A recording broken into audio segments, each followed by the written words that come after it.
Hello and welcome to the Transformation Project, a podcast and community for women who are looking to transform into the best version of themselves, no matter where they're at. A place where you can listen, learn and laugh along with us as we dive deep into different topics to help you live a happier, healthier and more fulfilled life. Remember, we are all learning here together, and therefore the content and opinions of the hosts and our guests should not be taken as medical advice. Please consult your healthcare professional for any medical questions. Hey everyone, and welcome back to the Transformation Project. I am fangirling pretty hard today with the person that we're interviewing. Today online we have Brian from the Aussie Gardener. And a couple of months ago, in the middle of lockdown, I stumbled across Brian and his wife Kaylene's YouTube channel. And fell in with the complete viral phenomenon that happened around that. And so we've been following them ever since. Welcome, Brian.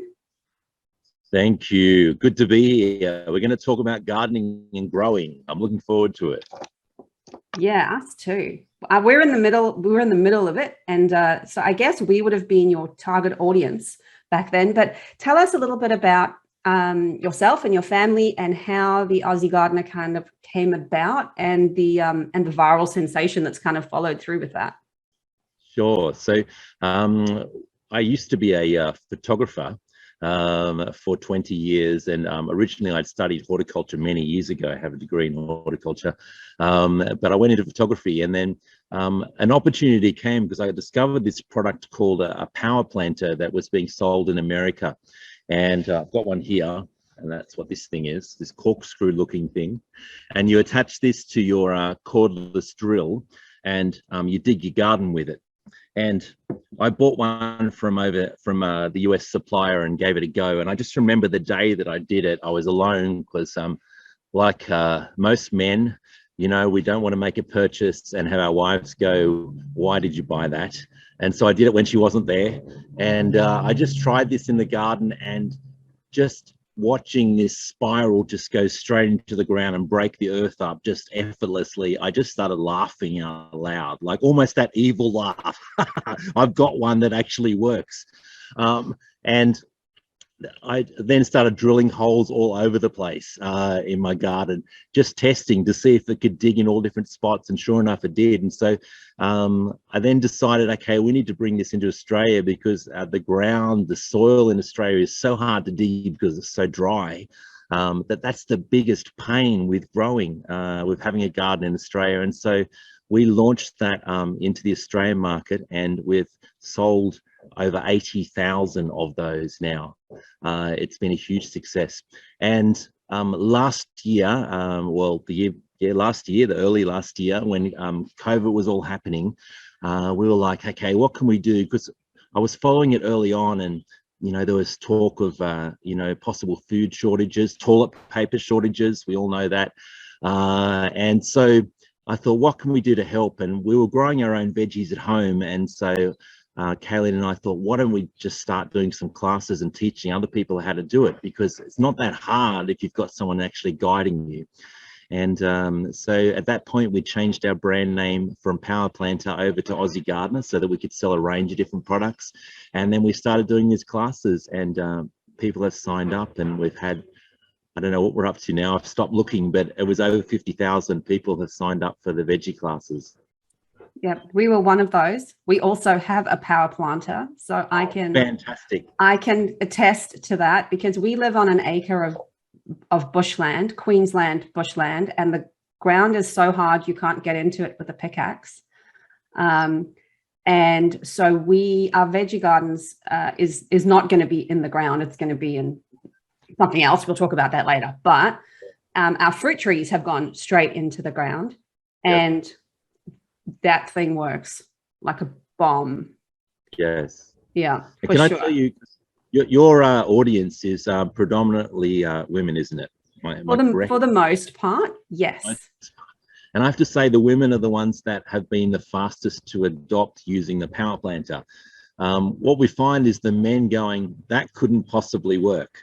So they're thinking of past results with other things is limiting them, and that they're going, this can't work, and they'll be a skeptic. Whereas the women are going, well, I haven't tried anything like this before. I'm going to give it a go. And of course, when they have given it a go, it has worked brilliantly, and they're writing wonderful reviews. So, Yeah.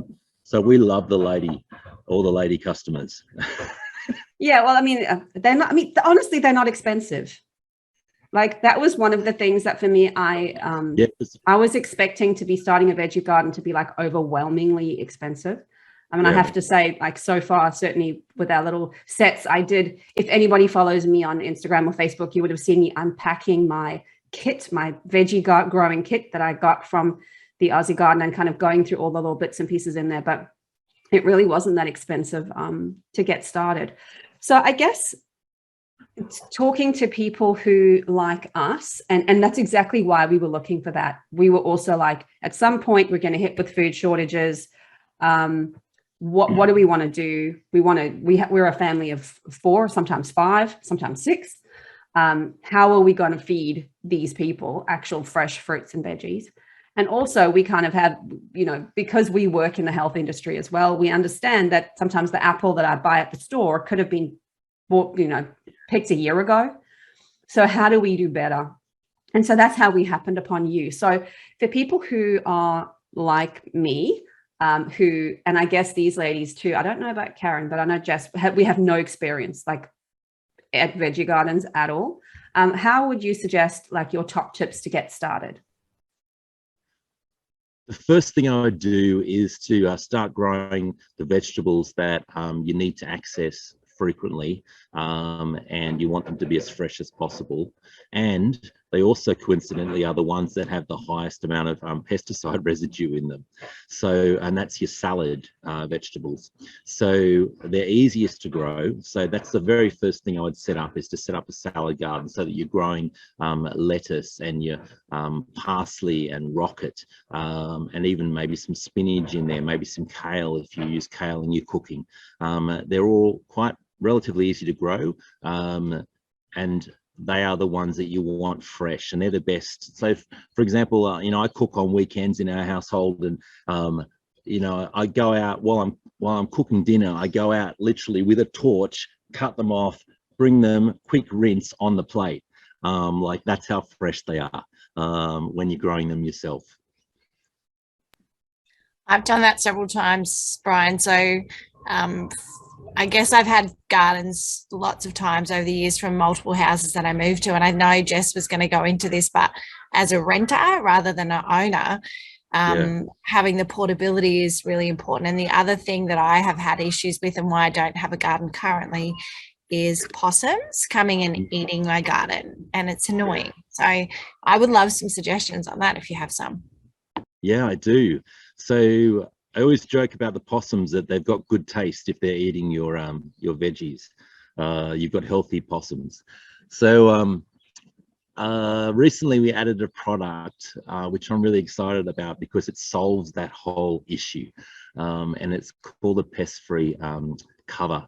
And we might pop some shots up in the video, and it's a insect net cover and frame that you just put over the top of the veggies you're growing, and it stops the possums getting in there. It stops the insects, the bugs, the snails, the slugs getting in there. The dogs, some customers have their dogs eating the lettuce.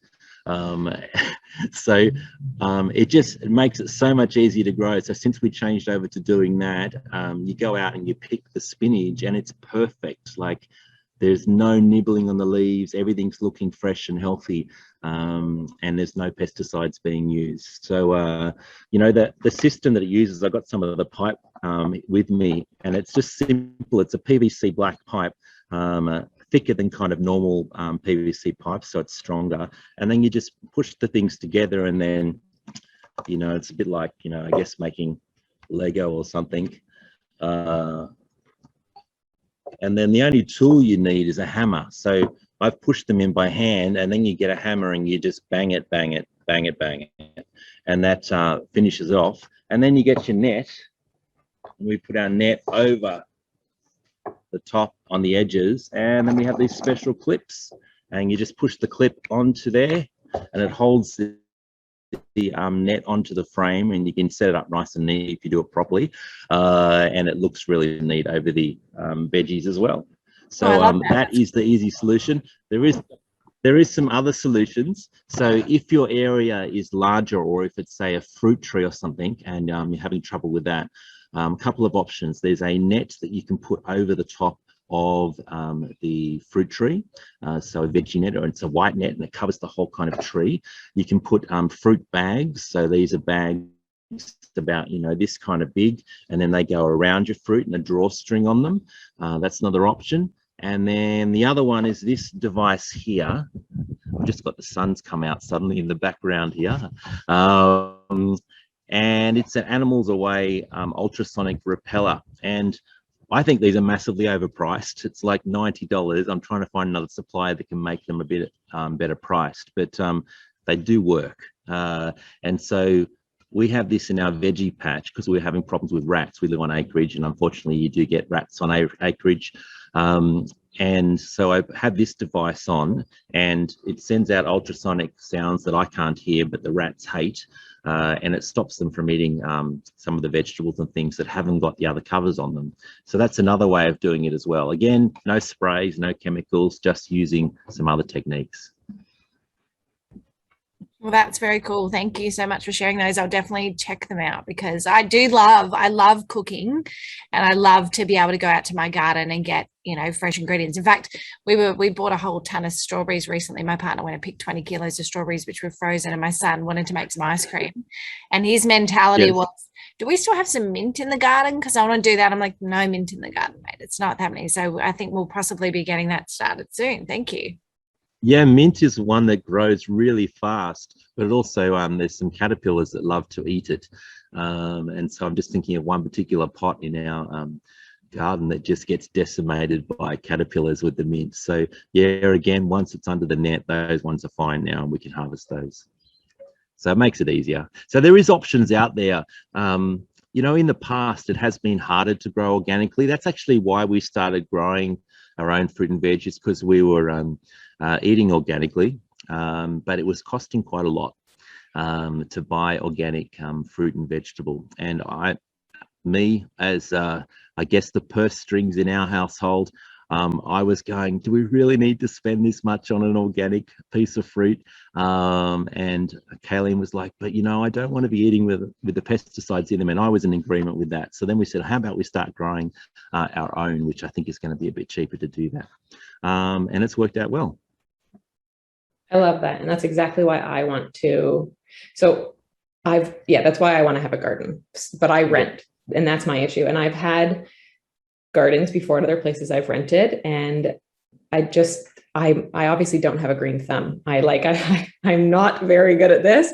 I kill all of my plants, even the ones that they say you can't kill. I still seem to manage to kill them.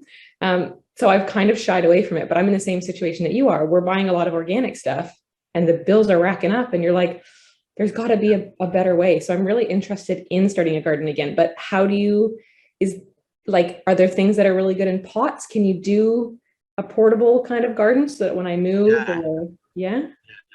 So that's always been something I've been thinking about, is people in rentals, people in apartments, how can they actually do it as well? Now, if we kind of talk about the apartment side of thing, obviously you've got limited space in an apartment balcony or something, so you can't grow you can't grow pumpkins, you can't grow probably zucchini, you can't grow things that are going to spread a lot because you haven't got that space. But you can grow things like your salads. You could grow cherry tomatoes without too much trouble. And for people in rentals, the way that we're recommending it is to use pots, but they need to be quite large pots. People often make the mistake of putting veggies and just generally any plants into pots, like you see in the nurseries, which are, 6 inches across, 15 centimeters across, or 200 mils. Sorry, I'm jumping around with the things. And they just dry out too fast is the big problem. And so if you go off to work and it's a warm day and that plant gets too stressed, it keeps weakening the plant because it's got to fight. It's in survival mode. And when a plant's in survival mode, it doesn't produce well. As an example, when you plant bulbs in your garden, like daffodil bulbs, if they're stressed, they will abort the flower in preference of survival. And so people sometimes complain to us, not very often though, but they complain to us, look, my daffodils didn't flower. And we have to explain to them it's because, you know, that plant got stressed for a day or two where it didn't get watered and it's going, I need to go into survival mode. I'm not going to worry about reproduction. So I'm going to abort the flower and then just go into survival mode. And the same thing happens with your veggies. So for you to provide an environment where there's a reservoir of soil and water that's large enough that the plant doesn't dry out very quickly is what you're aiming for. The product that we use that I've been testing and using myself, lots of our customers use them, is a black geofelt bag. So it's a planter. It's 55 centimeters wide, 40 centimeters tall. So it's big enough to grow any of the vegetables in. It doesn't dry out too fast, and we've found that the plants grow really well. Without getting too technical with it, there's some advantages with this type of fabric over a plastic plant pot. What happens in a plastic plant pot is that the roots don't know there's a plastic plant pot there to the edge there. So they keep growing, and then they hit the sides and they start spiraling round and round. So you get kind of a root bound plant. And then again, that puts more stress on the plant. When you have a fabric that breathes around the side, it's called air root pruning. And so the roots go towards the edge and then they sense that there's air nearby. And so they stop growing at that point. So instead of keeping going to the edge and spiraling, they stop growing. And so that's called aerial air pruning of the roots. And so you actually get a healthier plant, healthier roots on there. So we're getting great results with that product. That's cool. I'm definitely going to look at that. I don't know what I'm going to do with all these pots I have at my house because they're definitely too small from what you've just said. Yeah, well, you can use them for growing things from, you know, the stage of seedlings into pots into the geofelt planters. So you can still make use of those.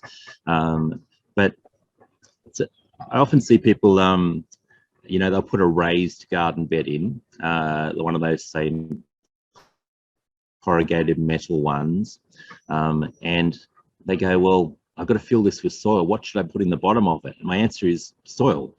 And they go, no, I don't want to put soil in there. I want to put other stuff, fill it in there. And so they start putting, I don't know, polystyrene boxes. They put branches. They put all sorts of junk in the bottom. And I explained to them, by doing that, they're risking contaminating their soil, because when you go to dig that up after you've grown a crop in there, you're going to start stirring up all that rubbish in the bottom. And so soil is a good investment. Like, you're not going to go wrong filling it with soil, because then you can turn the soil over and refresh it. It's not something like you're going, well, what am I going to do with the soil in the future? You can always just spread it out in the garden. So the bigger the soil space, the better the plants are going to grow. Okay, that's good.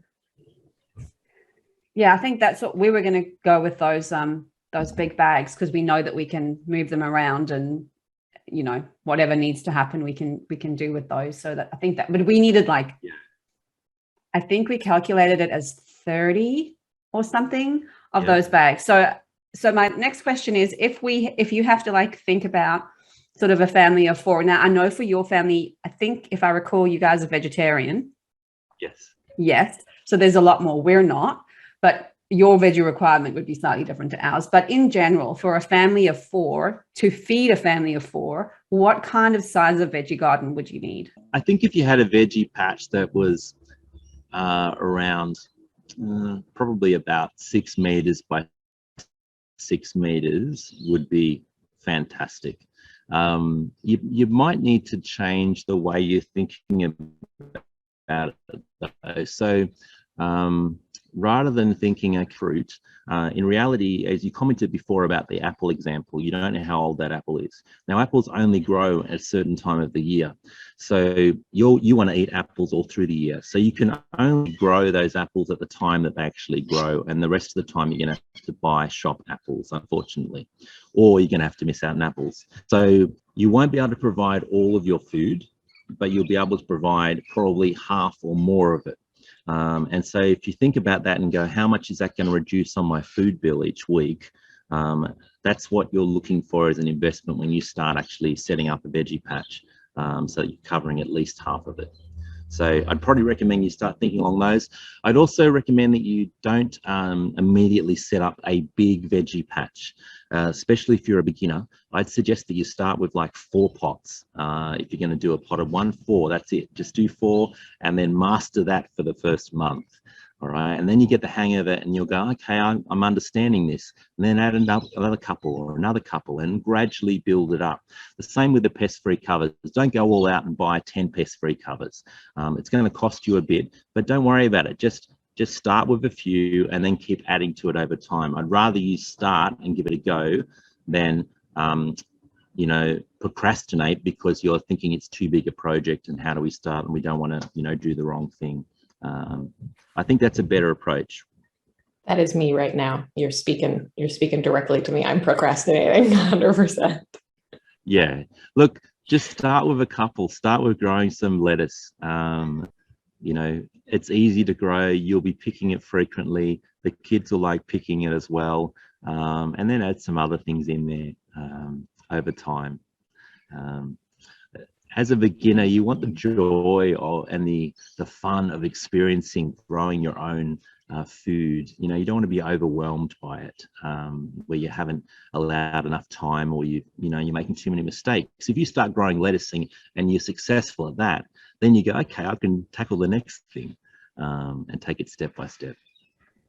I think that's great advice, starting small. And one of the things that I'm kind of stepping off on a tangent here, but with Woolies, when they bought in the little plants, everyone could get the little plant seeds and go home and grow them. And I actually really loved the concept of that rather than giving people plastic toys and junk, give them plants, teach the kids to get involved in the gardening, etc. But I bought some home here and I didn't have an amazing success rate with them. Is that because of the quality of what we were doing or the size or the lack of information? I was going to say, thank God I killed every single one of those things. Same. Yeah, look, so the reality is that the seedlings they're selling is a marketing ploy to get you shopping there instead of Coles. That's all it is. They don't really want you to start growing your own food because then you wouldn't buy your fruit and veg at Woolies, would you? So it's an illusion. It's not genuine, and unfortunately, and I dare say that 99% of people who got the Woolies seedlings, nothing would have come of it. The don't like about that is then people have a message in their head, I kill everything. And so then they start to go, I don't think I could grow my own veggies as a result of that. So could those veggies have grown into full-blown veggies and been, a good harvest for you? Absolutely. But just providing a seedling and a whatever cardboard punnet or whatever it was that they were growing in, that's not going to cut it. It's not going to take you to the next level of what you need, unfortunately. I mean, that makes me so don't feel bad. Don't feel bad, ladies. I tried to do it with my daughter. I was like, this is going to be so cool. The school gave us some extra ones. We put it out within 3 days. We had killed most of them. Yeah. It's not working. And look, the other thing, and just being totally honest here, is if you're just starting, I know one of you mentioned you brought the starter kit with the seedlings. Growing seedlings is still a challenging thing to do, just like having a baby and looking after that baby. That's what a seedling is like. You've got to be tending to it basically throughout the day. So if it's getting too hot, you've got to protect it, just the same as you if you had a newborn. And so things can go wrong. So I would actually recommend that, you start with the geofelt bags I was talking about, the black ones, but buy some seedlings just from your Flower Power or from your local nursery or something, and just plant those for your first batch, because you'll see those grow and you'll get more confident with that. So you want to keep having small wins all the time. And then once you've done that, then start trying to grow from seeds. And you'll have some that'll fail. In the nurseries, they fail as well. Some of mine fail. Don't be thinking that all of my seeds that I grow are successful. They're not. I've got a tray at the moment where probably 30% of them just didn't sprout. And I know how to grow seedlings, and I still can't get it right all the time. What's the difference then between the seeds and the seedlings? Yeah, so when you're buying a seedling, it's already sprouted, and it's a little plant in a punnet. Okay. One of those plastic punnets that you buy, you know, at your hardware or your nurseries and things. Sometimes even the supermarkets sell them. Because that is a tricky stage, getting it from seed to ready to plant into the garden. So I wouldn't class that as a beginner's step to do. Even though it's fun, it's still actually a bit challenging to do. Yeah. Okay, that's good to know. Really good to know. Yvette was saying before you hopped on that you do, I don't know, like classes or workshops or things with people and walk them through it. Can you tell us a bit about that? Yeah, so we run free classes. To go to that, to sign up, you just go to veggieclasses.com.au. That's VEGGIE classes.com.au. Totally free. And so it's a series of classes that take you through how to grow from seedling in trays, like we just talked about, how to actually build beds, whether you want to do raised beds or dig the ground up and grow in the ground. Talks about how to control pests organically, and then how to, you know, check your soil pH and add compost and all these different things. And Yvette, I think you've watched some of those classes. The whole thing I wanted with that is I didn't want anyone to get left behind. So when you watch those classes, they're designed for absolute beginners to watch, and hopefully be, you know, educated, but also entertained and have a bit of fun with it as well. And so we answer all the, you know, dumb questions, as people refer to it as. We love dumb questions. We want you to ask dumb questions. It's totally fine, because that's how you learn. Yeah, cool. I'm gonna check those out. You got me out of my procrastination mode. I'm ready. I'm ready to start my own pots. This is cool. Start with one more thing. I heard a saying was you should you know, put off procrastinating till next week. I like that. Yeah, so we have the little, like the seedlings and the little cover to kind of keep them, you know, so that they don't get dried out and all that sort of stuff. So that's kind of like where we've started with it. And I guess that was, I have to say, like when we originally thought about the idea, my immediate response was, there's no way we can do this. Like, and exactly like Jess, I was like, I can't even keep like a cactus alive, honestly.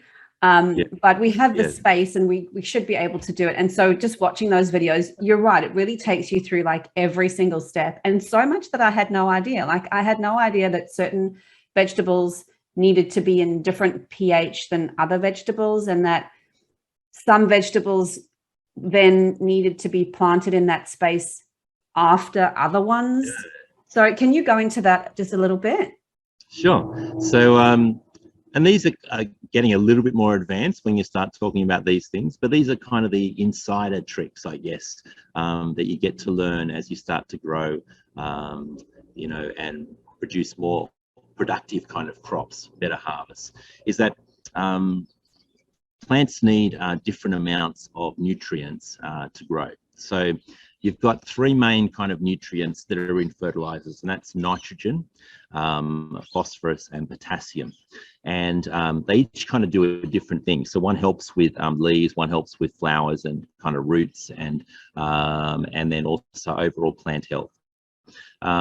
Now, plants that have lots of leaves need lots of nitrogen, because that's the fertilizer that produces the leaves. So if you're growing silver beet, if you're growing lettuce, if you're growing kale, if you're growing cabbage, if you're growing broccoli, all of those rely on lots of leaves, so they need lots of nitrogen.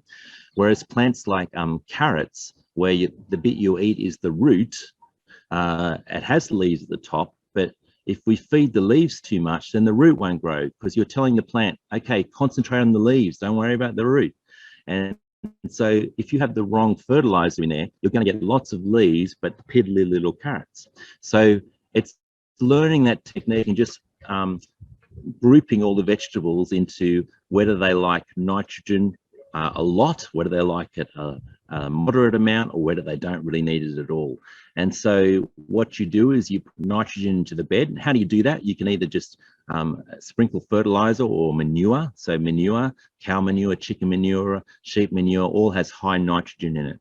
And so when you add that into the bed, it adds lots of nitrogen. If I then started to grow carrots in there, they're going to be a disaster, because the top of the carrots will grow, but the bottom of the carrots won't. So the first thing we need to grow is plants that love to eat lots of nitrogen, and they're the ones that are leafy vegetables. Now, once they've had their feed, they leave the table or leave the bed, if you want to think about it that way, and you plant in the next crop, which is vegetables that need nitrogen but don't need excessive amounts, and that's your fruiting vegetables. So that's your things like tomatoes and eggplants. So they have leaves, yes, they're growing, but they're also trying to grow a fruit. And so they eat a moderate amount, and then after they're finished, you then plant the next crop, which is your root vegetables, which need hardly any nitrogen and are very happy if there's hardly any left. And so then when that's finished, you take them out and you rest that bed, leaving it for a season, or you add more nitrogen and compost into it, and then you start the process again. And so just working through that process of how much they eat. And you actually have a little, like a chart and whatnot that helps with that as well, right? Yes, we do. So a lot of people said, I can't remember all that. Have you worked it all out for me? And so I spent a bit of time and actually created this chart. So this is our veggie sowing planner. And it actually tells you, which ones are in group 1, 2, 3, and 4, so that you can create a sequence when you're growing. The chart also tells you how deep to plant the seeds, how far to space them apart, how long it's going to take for them to grow and be ready for harvest, and then which months you're meant to be growing them in. And then on the back, it's a laminated A3 poster. It has, this one doesn't actually, it's a dud, but on the back it usually has a planning page, so you can actually draw up your veggie patch. It's got a grid pattern so that you can actually plan out what you're going to plant next. Wow. Okay. I really have to go now. I've got to go and start my garden. it's now. That's good. Whilst I'm inspired. That's good. Look, my biggest tip for you right now, and I know it sounds like I'm pushing a product, but I absolutely promise you, if you get a one of the pest-free covers, and then if you're not going to be planting in the ground, just get one of the geofelt planters, and you build the cover and put it over the geofelt planters. Fill it with potting mix, not garden soil. I might actually explain that. So a lot of people don't realize this. So there's a difference between potting mix and garden soil. Garden soil is heavy. So garden soil has sand, it has topsoil in there, and it's very heavy to lift. Whereas potting mix, when you buy a plant from the nursery, it's fairly light to pick up that pot because it's mostly made of bark and compost. And so you generally want to put potting mix in these bags so that if you do need to move them, you can move them. Otherwise, they're just really, really hard to move. So that's the difference. So fill it with potting mix, and then plant some lettuce in there, and then leave it 2 weeks, keep watering it, every day or two, particularly as we come into summer, and you'll be able to harvest those lettuce, and you'll just see, okay, step 1 done, tick.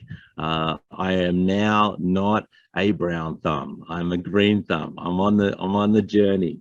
Or maybe you're a green thumbnail at that stage, but progressing to being a green thumb. I just have one more little bit. So we have worm compost, worm wee. Is that good for everything or no? Yeah, it's great stuff. It's a fertilizer that's very high in nitrogen. Yeah. So very good for the leafy plants, but no good for the root vegetables. So keep it away from any of the root vegetables. No roots. So, and also you need to water it down because it's very concentrated. Okay. But it is good stuff, yes. Great. Thank you. I'm ready to go. Excited. I'll jump on and order some things. And I don't think you're being salesy at all. I think you're giving people great advice on how to get started very easily so that they do achieve a level of success, which then inspires them to move forward. That's awesome. Thank you. That's right. We're looking for long-term customers. So we want people that keep coming back to us because they're getting success. They're actually getting results and they're excited. So we have so many people saying, I've been telling all my friends about, your store and the classes, and because I'm, growing my own vegetables and it feels awesome. And that's what we want to hear. Yeah, I think that's what really struck me about what you guys do that seems so different from everything else, is that every time that I kind of have gone back onto your site, I've been surprised at the affordability and just how much value that you guys give away for free. Yeah.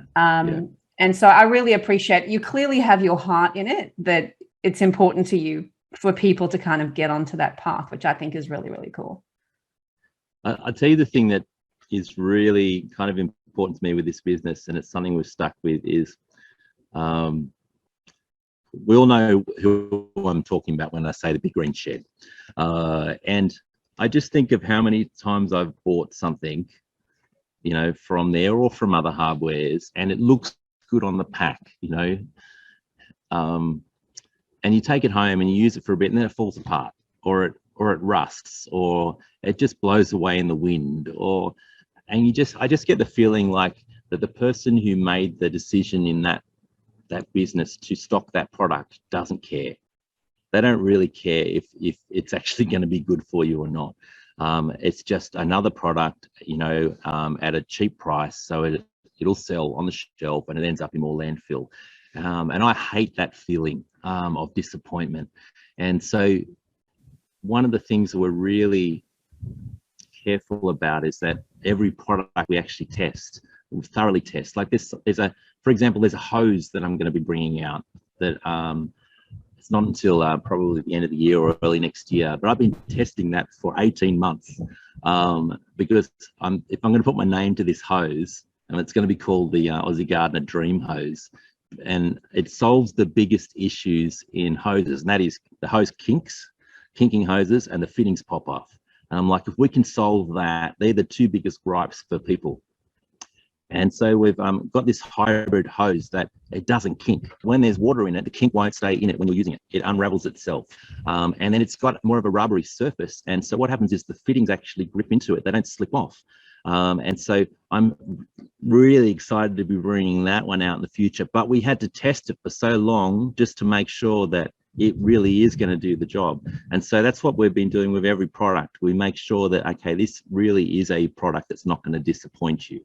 And that's what we hear in the reviews all the time. People saying everything that I've bought at Aussie Gardener has been good, good quality. And I love hearing that. That's awesome. Thank you so much, Brian, for coming on for us today. So could you, just for our listeners, let them know how they can reach you, how they can contact you guys if they're looking for more help or the YouTube videos or channels or whatever? That's right. So you can do a quick search for Aussie Gardener. So our website is just aussiegardener.com.au. It's probably the best place to start. On that page, you'll see things like the learning section where you can sign up to the veggie classes. We've also got a magazine as well, the Aussie Gardener magazine, that's also free. And so you can sign up to that. We also have our YouTube channels and things as well, but probably the best starting point is just to go to the website and get kind of plugged in there. Amazing. Well, thank you so much for joining us today. It was so exciting to actually meet you in person because I feel like I know you and your wife just watching you on YouTube. So it was super exciting to meet you. For everybody that's listening, thank you so much for joining us today. Hope you guys have an incredible day and chat again soon. Thank you. Bye-bye. Thank you for listening in to this episode of The Transformation Project. The Transformation Project is not just a podcast, we're also a community. We're a collective of like-minded people all around the world seeking to live their best life and raise each other up. We're looking to support you, set goals, get healthier, connect with yourself and others at a deeper level, and better understand yourself and the world around you. We're always looking to link arms with like-minded people wanting to create more out of life. You can connect with us via our website, which is www.thetransformationproject.net.au. Email us at support@thetransformationproject.net.au, or simply listen in to one of our podcast episodes, which can be found on all podcast platforms, including Apple Podcasts, Spotify. You can even watch some of our episodes on our YouTube channel, simply called The Transformation Project. Please like and subscribe to make sure you hear all the incredible shows and guests we have lined up. If you have any feedback or any comment, we would love to hear those, as well as any ideas or guests that you think we should be interviewing in future. Thank you for joining us on this episode of The Transformation Project.